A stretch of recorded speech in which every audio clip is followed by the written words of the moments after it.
Assalamualaikum warahmatullahi wabarakatuh.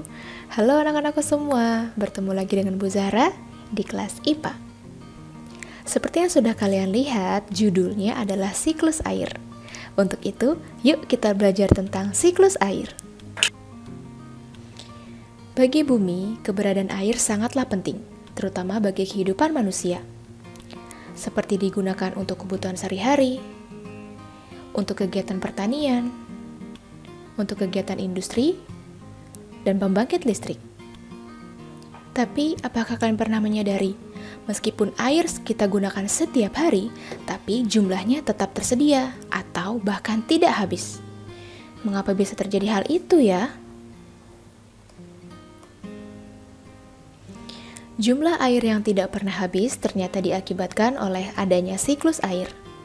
Siklus air adalah proses perputaran air yang terjadi secara menerus dari permukaan bumi ke atmosfer dan kembali lagi ke permukaan bumi. Secara garis besar, siklus air terjadi adalah penguapan, lalu pengembunan, dan yang terakhir, pengendapan. Secara lengkapnya, proses siklus air adalah sebagai berikut. Pertama-tama, air di laut, sungai, dan danau menguap akibat panas dari sinar matahari. Peristiwa ini disebut sebagai evaporasi. Kemudian, tumbuhan juga mengeluarkan uap air ke udara yang disebut sebagai transpirasi. Uap-uap air tadi akan menuju ke atmosfer, dan terjadilah kondensasi. Kondensasi adalah uap air di atmosfer yang mengalami pengembunan dan membentuk awan-awan.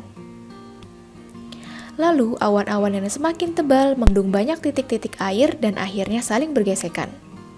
Dan lama-kelamaan akan terjadi proses presipitasi, atau yang disebut sebagai titik-titik air yang jatuh menuju permukaan bumi dalam bentuk hujan ataupun salju.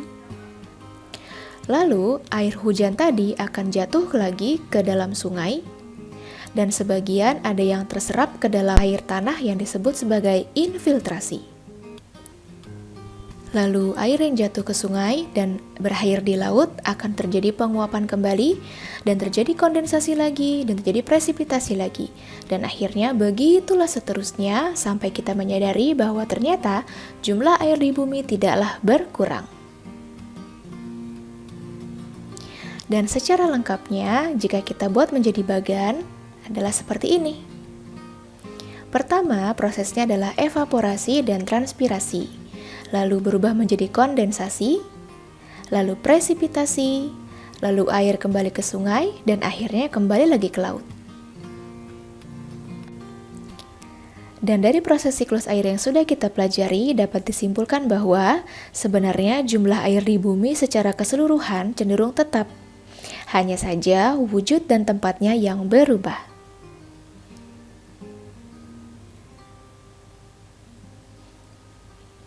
Sekian video pembelajaran dari Ibu tentang siklus air. Mudah-mudahan apa yang Ibu sampaikan dapat bermanfaat untuk kalian. Terima kasih sudah menyaksikan video ini. Sampai jumpa di video berikutnya. Wassalamualaikum warahmatullahi wabarakatuh.